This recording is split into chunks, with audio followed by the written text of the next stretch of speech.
kita akan berdoa. Kami bersyukur untuk waktu ini, kami ada waktu untuk kami boleh mendengarkan firman Tuhan. Kami tahu dengan firman Tuhan menyatakan Tuhan masih mengasihi kami, mengasihi kami karena di dalamnya ada nasihat, penghiburan, teguran, dan kami tahu bahwa Tuhan masih hadir di tengah-tengah kami dan melawat kami pada pagi hari ini. Mampukan hamba-Mu di dalam menyampaikannya. Terpujilah nama-Mu, di dalam nama Tuhan Yesus kami berdoa. Amin. Silakan duduk saudara.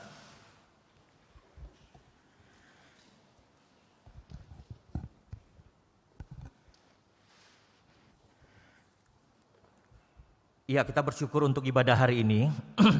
Kita melihat di bawah satu tema, ketika sahabat sudah tidak bersahabat lagi. Kita mengangkat dari satu teks di mana cerita Ayub sudah seringkali kita dengar, ya. Saya mengajak kita memperhatikan dari Ayub pasal yang ke-42, ayat 9 dan ayat yang ke-10. Ya. Kali ini tidak ada slide ya, jadi kita memang harus buka Alkitab, buka HP kita. Ayub 42 ayat yang ke-9 dan ayat yang ke-10. Maka pergilah Elifas orang teman, Bildad orang Suah, dan Zofar orang Naama. Lalu mereka melakukan seperti apa yang difirmankan Tuhan kepada mereka. Dan Tuhan menerima permintaan Ayub. Lalu Tuhan memulihkan keadaan Ayub setelah ia meminta doa untuk sahabat-sahabatnya.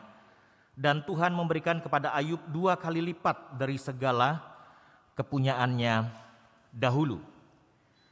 Yang berbahagia mereka yang bukan saja membaca, namun yang merenungkan serta melakukannya. Saudara-saudara, Ayub hidup sejaman dengan Abraham.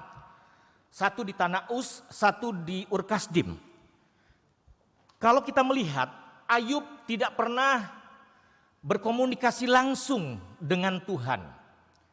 Kalau Abraham itu nyata-nyata sekali dia mendengar suara, dia berbicara. Orang yang hidup sejaman, namun pendekatan Allah terhadap dia berbeda. Abraham yang memang langsung bercakap-cakap dengan Allah. Abraham pergilah ke suatu tempat. Waktu dia disuruh juga mempersembahkan Ishak, anaknya. Abraham, persembahkanlah anakmu. Tetapi Ayub tidak pernah sama sekali dia berbicara dengan Allah. Namun di pasal terakhir diungkapkan, baru dia mengalami Tuhan dan merasakan pertemuan dengan Tuhan. Saudara-saudara, kisah Ayub adalah satu kisah yang menurut saya sangat ekstrim. Kisah Ayub tidak lepas menceritakan dari penderitaan. Kalau berbicara masalah penderitaan, kayaknya tidak akan mungkin dan juga tidak akan enak rasanya kalau dibahas. Tapi inilah satu realita, bahwa orang Kristen bukan adalah orang yang harus mendengar dengan khotbah teologi kemakmuran. Semua ikut Tuhan enak, enggak. Malah di dalam mengikut Tuhan, kita harus menyangkal diri dan memikul salib. Saudara-saudara, sesuatu yang kita percaya, imani, padahal Ayub sendiri belum pernah bertemu langsung. Kalau kita hidup pada zaman ini, oleh karena kita sudah melihat dari cerita Alkitab, orang-orang yang sudah menyaksikan cinta kasih Tuhan, tapi hidup pada waktu zaman Ayub, berbeda sekali. Dia tidak pernah mendengarkan kesaksian-kesaksian dari YouTube, tidak pernah mendengar kesaksian di gereja, tetapi dia mengimani bahwa Allah Yahweh pencipta langit dan bumi adalah Allah yang hidup, yang juga hadir dan bisa memberkati orang yang percaya kepadanya. Ayub adalah orang yang memiliki karakter dan kepribadian yang luar biasa. Sampai di satu titik istrinya pun berkata dengan dia, kutuki saja Tuhanmu itu. Tetapi dia malah bilang, kamu ini ngomong seperti perempuan gila. Masa kamu cuma mau terima yang baik saja, sedangkan yang jelek tidak? Saudara-saudara, disinilah yang kita renungkan, Ayub adalah seorang yang tidak pernah bertemu langsung dengan Tuhan. Tidak pernah bercakap-cakap dengan Tuhan. Saat ini ya saya tidak tahu saudara-saudara yang ada di ruangan ini ataupun yang ada di rumah pernah mungkin mengalami sesuatu yang betul-betul seperti Tuhan berbicara. Merasakan bagaimana Tuhan melawat. Tetapi Ayub tidak pernah. Saudara, dari teks ini saya membagi 3 bagian pembahasan kita. Yang pertama, bahwa Ayub yang saleh tidak luput dari penderitaan dan pergumulan. Saudara-saudara, kalau kita melihat pembahasan pertama ini, Ayub adalah orang yang saleh. Jujur, kalau seandainya kita lihat di pasal pertama ayat yang pertama. Ayub orang yang saleh dan menjauhi kejahatan. Betul-betul saudara-saudara, saya merasa bahwa Ayub ini tidak pernah mungkin tidak ada cacat celah sama sekali. Tetapi Tuhan mengizinkan ada satu penderitaan yang dialami. Ayub padahal orang yang setia kepada Tuhan. Tapi dia mengalaminya. Dia mengalami satu ujian yang luar biasa. Sampai di masa tertentu Tuhan memulihkan dia. Saudara-saudara, kalau melihat ujian, tidak mungkin kita bisa naik tingkat kalau tidak ada ujian. Saudara-saudara, sekarang anak sekolah bisa naik tingkat tanpa ujian enggak? Ya katanya sudah tidak ada ujian nasional lagi ya. Tapi tes-tes itu ada, begitu. Bagaimana mungkin dia bisa naik tingkat kalau seandainya tidak diuji? Sekarang masuk pekerjaan, masuk universitas, tidak mungkin tidak diuji. Semua pasti diuji. Itu prosesnya, kalau berhasil, dia pasti akan naik tingkat. Di dalam iman Kristen, dalam kepercayaan kepada Tuhan, kalau tidak diuji, kita tidak akan naik tingkat, saudara-saudara. Makanya kalau kita merenungkan begini, dalam pergumulan dan penderitaan yang kita alami, lihatlah ini sebagai satu ujian untuk kita naik tingkat lagi. Saya bilang sama Losedesi, saya bilang kita bersyukur dengan pergumulan ini karena kita tahu bahwa Tuhan tidak menyuruh kita akan lebih jatuh lagi, tapi Tuhan akan mengangkat kita lebih naik lagi. Saya selalu mengaminkan di balik pergumulan yang kami alami, Tuhan pasti akan mengangkat kami pasti lebih tinggi. Saudara-saudara, ujian itu bisa datangnya dari dalam, bisa juga datangnya dari luar. Dari luar, ya dari keluarga, dari juga saudara-saudara. Tetapi dari dalam diri sendiri, itu bisa. Oleh karena mungkin kesalahan kita sendiri. Kita tidak pernah mengontrol dalam hal diri sendiri, bermasalah dengan diri sendiri, bisa seperti itu. Saudara-saudara, di dalam ayat yang di pasal 19, kalau kita melihat ya di sini ya, penderitaan yang Ayub alami itu, ini ngeri sekali ya. Coba kalau kita nanti di rumah kita lihatlah yang di pasal 19. Itu dikatakan begini.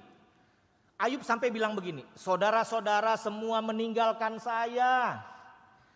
Budak-budak saya dulu yang waktu saya panggil dia menyaut, saat ini kalau saya tidak saya panggil enggak nyaut, saudara-saudara. Dia orang kaya pada waktu itu. Dia saudagar, dia juragan. Dia banyak budak. Tapi sekarang budak-budaknya aja kalau dipanggil enggak mau nyaut. Budaknya itu merasa jijik dan bahkan bukan saja budak, tetapi istrinya pun merasa jijik terhadap dia. Dikatakan di pasal 19 dikatakan apa? Kalau istrinya dekat dia, istrinya sudah merasa mual. Saya kalau membayangkan kalau seandainya saudara baca pasal 19, saya mungkin sudah bisa meninggalkan Tuhan, saudara-saudara. Dalam hal ini, Ayub dia katakan, tidak ada satu pengeluhan di dalam dirinya. Tidak ada satu penyangkalan di dalam dirinya. Istrinya kalau dekat dengan dia, dia rasa mual dan mau muntah. Saudara-saudara yang lain pada menghakimi dia. Dosa apa Ayub yang sampai kamu pada akhirnya merasakan seperti ini? Inilah yang pada akhirnya di dalam perjalanan hidup, penderitaan, pergumulan itu tidak akan bisa lepas dari kita. Saya berkali-kali katakan, penderitaan, pergumulan itu lepas pada saat kita sudah mati. Contoh Paulus. Paulus pun juga dia katakan begini, Tuhan, ambillah duri di dalam dagingku. Dikatakan di sini bisa saja ada yang menafsirkan itu penyakit. Tetapi ada juga yang menafsirkan itu karakter Paulus yang betul-betul dia berjuang. Oleh karena dia bekas pembunuh jemaat, anak-anak Tuhan. Karakter yang keras, emosi yang meluap-luap. Saudara, disinilah yang pada akhirnya dikatakan bahwa pergumulan itu bisa dari luar, bisa dari dalam diri. Ada orang yang berjuang sekali dengan bergumul dengan dosa-dosa tertentu. Tapi itu harus kita atasi. Butuh anugerah Tuhan. Saudara, selama kita hidup, kita tidak akan pernah tidak menjumpai permasalahan, penderitaan, dan pergumulan. Masalah satu dalam pelayanan, kecewa, lari dalam pelayanan tempat lain. Saya mau tanya, lebih bagus enggak? Siapa tahu di situ juga lebih parah. Tempat pekerjaan, kecewa, pindah tempat pekerjaan lain. Mau tanya, bisa saja di situ lebih banyak lagi permasalahan. Saudara-saudara, dimanapun kita pergi, kalaupun mungkin kita tidak melakukan apa-apa, bisa pergumulannya datang dari keluarga. Pergumulannya bisa datang dari siapapun. Nabi dan para rasul dalam pelayanannya juga tidak enak-enak, saudara-saudara. Bahkan taruhannya nyawa mereka sekalipun. Tapi dikatakan itulah harga yang harus dibayar, penderitaan. Ayub yang setia saja dikatakan pembicaraan antara Allah dan iblis. Iblis bilang, kamu sih sayang betul sama dia. Oke. Kamu boleh melakukan apa saja. Tolong nyawanya jangan kamu apa-apain. Saudara-saudara, inilah yang pada akhirnya sampai Tuhan katakan, setiap orang yang mengikut aku, dia harus menyangkal diri dan memikul salib. Perjalanan bangsa Israel, waktu mereka lepas dari Mesir, wah, masalah makanan, masalah kepemimpinannya Musa, bahkan juga masalah apa lagi? Masalah kalau bisa Allah itu kelihatan. Jangan yang tidak kelihatan.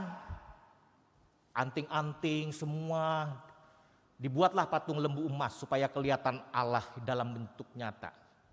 Saudara-saudara, disinilah yang pada akhirnya permasalahan, penderitaan tetap ada di dalam kehidupan kita. Ada seorang yang namanya Lee Strobel, seorang mantan ateis. Dia sekarang jadi pendeta. Dia melakukan satu survei di Amerika. Khusus Amerika saja, dia membagikan satu pertanyaan kepada setiap orang percaya dan bahkan orang yang tidak percaya. Kalau seandainya kamu diperhadapkan dengan Tuhan, apa yang kamu bisa tanyakan kepada Tuhan? Dilakukan satu survei. Hampir 80% pertanyaannya, mengapa ada penderitaan di dunia ini? Hampir 80% pertanyaannya seperti itu. Sehingga Lee Strobel dia katakan begini, ini pertanyaan yang tidak bisa dijawab. Saudara-saudara, kehidupan orang percaya tidak akan mungkin lepas dari permasalahan dan penderitaan. Itu realita. Mengikut Tuhan tidak mungkin harus dijanjikan enak terus, malah mungkin setelah ikut Tuhan pergumulannya banyak. Saudara-saudara, saya mendengar satu kesaksian seorang ibu, orang Bali. Pada waktu dia mengambil satu keputusan percaya kepada Tuhan, baru dia bilang begini, kenapa setelah saya percaya sama Tuhan Yesus, Pak, pergumulan saya itu ndak habis-habis, malah ngeri. Sampai saya malah dikucilkan oleh keluarga dan saya tidak dianggap.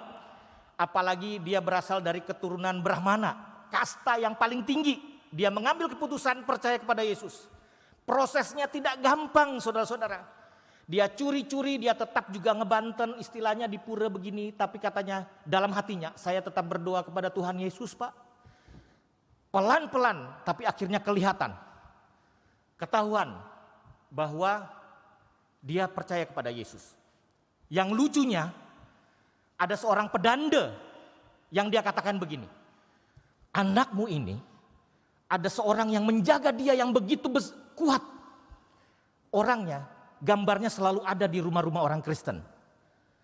Satu kesaksian yang pada akhirnya kami pun waktu mendengar, berarti orang yang percaya kepada Yesus ada penyertaan Kristus di dalam dirinya. Saudara-saudara, aminkan di dalam Kristus Allah terus menyertai kita dan memimpin kehidupan kita. Amin. Waktu saya mendengar ini, saya langsung kaget juga. Wah, luar biasa. Bedanda ini langsung katakan begini, coba tolong tanyakan sama anakmu ini, dia masih tetap Hindu apa enggak ya? Saudara-saudara, pergumulannya, prosesnya pada akhirnya dia mengatakan bahwa saya sudah percaya kepada Yesus. Saya diajak oleh teman saya ikut sebuah KKR. Saudara, tapi kesulitan itu, penderitaan itu tidak lepas dari hidupnya. Sampai pada akhirnya keluarganya bisa menerima dia karena kehidupannya memancarkan Kristus yang luar biasa.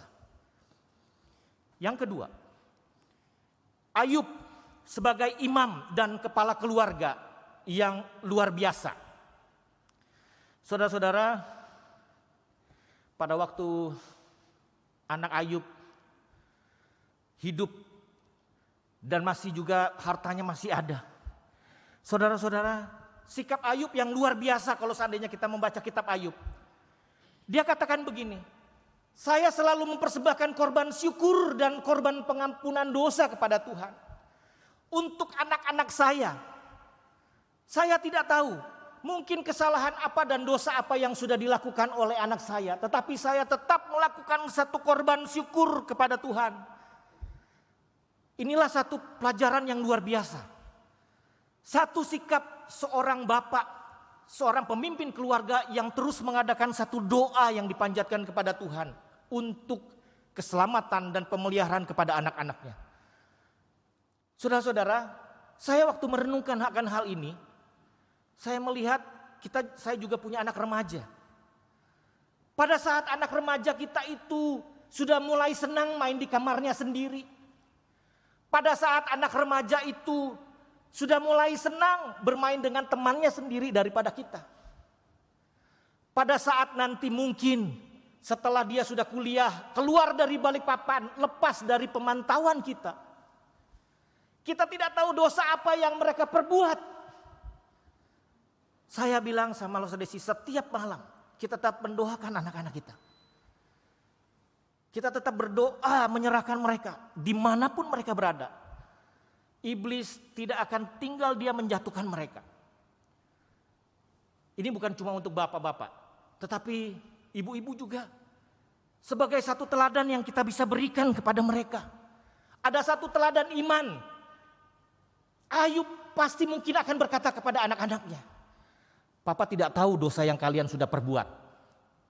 Tetapi Papa selalu akan memberikan korban syukur sebagai satu pengampunan dosa kepada Tuhan. Agar Tuhan masih berbelas kasih. Saudara-saudara, satu teladan iman yang luar biasa yang Ayub berikan kepada anak-anaknya. Satu teladan iman yang luar biasa yang juga diberikan sebagai satu contoh. Saya melihat semampunya kita, sebesar apapun kekayaan kita, warisan itu tidak salah. Tetapi warisan iman itulah yang paling penting.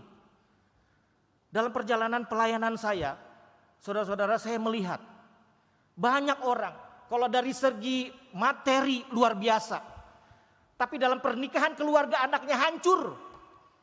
Mereka tidak diberkati, pisah sudah sana ke satu kemana. Warisan iman itulah yang paling penting, saudara-saudara. Bukan warisan materi. Apa yang kita bisa berikan? Kita mati selesai.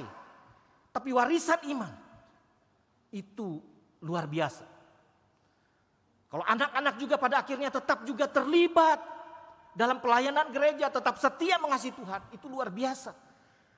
Kesaksian pada saat kita mungkin sudah meninggal dipanggil Tuhan, anak-anak akan berkata, cuma satu yang saya cuma bisa ikuti dari papa dan mama. Warisan iman mereka yang luar biasa. Saudara-saudara, inilah yang boleh kita lihat di sini. Ayub seorang ayah yang memberikan satu teladan yang luar biasa di dalam keluarganya. Biarlah kita di sini juga tetap juga mencontoh Ayub. Kalaupun pada akhirnya saudara-saudara kita bersikap baik, teladan iman kita sudah baik, tapi anak-anak kita yang error, contohnya kayak Imam Eli ya. Kita bilang paling tidak kita sudah memberikan satu usaha teladan iman yang baik. Kalau anak-anak kita yang error, itu terserah Tuhan. Memang dalam peristiwa di Alkitab, Imam Eli kesalahannya karena apa? Dia tidak berani menegur kesalahan anak-anaknya. Tetapi saya yakin kita semua di sini orang tua. Kalau anak kita salah pasti kita berani tegur. Saudara-saudara, dalam hal ini paling tidak dari kita orang tua memberikan satu teladan iman, warisan iman yang luar biasa. Yang ketiga, yang terakhir, senang sudah ya kita terakhir ya, tidak panjang. Ayub melepaskan pengampunan kepada sahabatnya. Nah ini saudara-saudara, ketika sahabat sudah tidak bersahabat lagi ya. Di sini kalau seandainya kita lihat di pasal 42 yang kita baca ini luar biasa di sini ya. Sahabat, kalau seandainya kita punya sahabat, saya yakin kita semua pasti punya sahabat.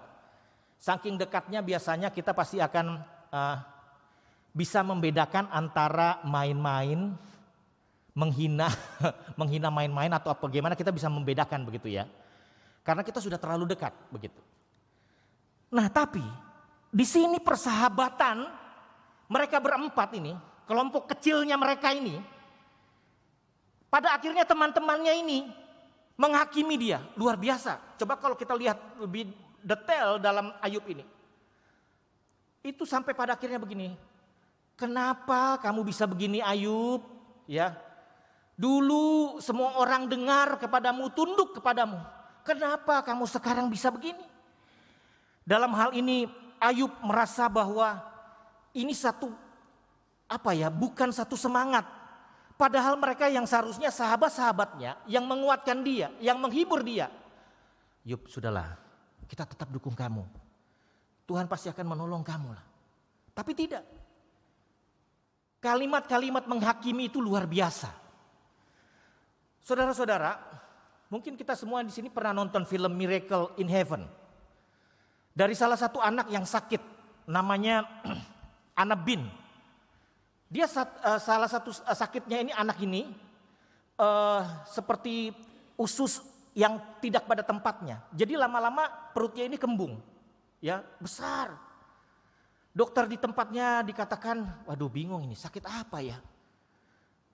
Akhirnya dia pergi ke satu tempat, dia naik pesawat, diperiksa anak ini. Akhirnya dokter itu bilang gini, anak ini ususnya tidak teratur, tidak pada tempatnya. Sehingga makanan itu tidak terproses dengan baik. Anak ini lama-lama perutnya besar. Akhirnya dibilang gini, udah pulang aja. Kami sulit untuk menangani anak ini. Pulang aja. Mereka adalah orang yang taat Tuhan. Mengasihi Tuhan luar biasa. Tapi waktu di gereja, waktu setelah mereka bubar ibadah, ada sekelompok ibu-ibu dan bapak-bapak memanggil istri ini, mamanya Ana. Kamu ada dosa apa yang kamu sudah lakukan sehingga Ana sakit seperti ini? Dia emosi sekali. Dia tinggalkan kalian ya, orang percaya yang kita bersama-sama bersekutu bersama-sama. Kamu tidak mendoakan, malah kamu menghakimi saya. Terima kasih. Dia tinggalkan gereja itu. Saudara-saudara, satu kondisi yang sebenarnya dia bersahabat bersama-sama. Yang sebenarnya harus menguatkan dia, mendoakan bersama-sama. Tetapi pada akhirnya sahabat ini tetap menghakimi. Dosa apa yang sudah kamu perbuat? Perlakuan apa yang sudah kamu perbuat sampai pada akhirnya Tuhan marah sama kamu? Saudara-saudara, disinilah yang kita perlu lihat. Di pasal 42 ini baru jelas sekali. Langsung bilang malah Tuhan marah sama sahabat-sahabatnya ini. Elifas, Bildad ini baru dia ngomong gini. Elifas, Bildad, tolong Perkataanmu sama Ayub itu tidak bagus. Sekarang kamu berikan satu korban syukur sebagai penghapusan dosa. Karena kalau tidak, saya hancurkan kamu semua. Makanya di ayat yang tadi kita baca, Tuhan mendengarkan doa Ayub. Pengakuan dosa temannya ini didengar oleh Tuhan. Saudara, sampai di titik ini saya melihat ini luar biasa. Ayub melepaskan pengampunan kepada teman-temannya dan sahabat-sahabatnya. Ayub melepaskan pengampunan kepada orang-orang yang menghakimi dia. Mungkin kalau seandainya saya refleksikan dan kembangkan di dalam kehidupan kita, bisa saja mungkin kita punya orang, sahabat, teman yang dulunya akrab, tetapi pada akhirnya kita tidak mau berteman lagi. Oleh karena apa? Ada satu perkataannya yang mungkin kita merasa kecewa. Saudara, lepaskanlah pengampunan itu. Lepaskanlah pengampunan bagi mereka. Dalam perenungan ini, satu hal yang saya ingin tekankan bagi kita. Dari ketiga hal ini, bahwa penderitaan tidak akan pernah lepas dalam kehidupan kita.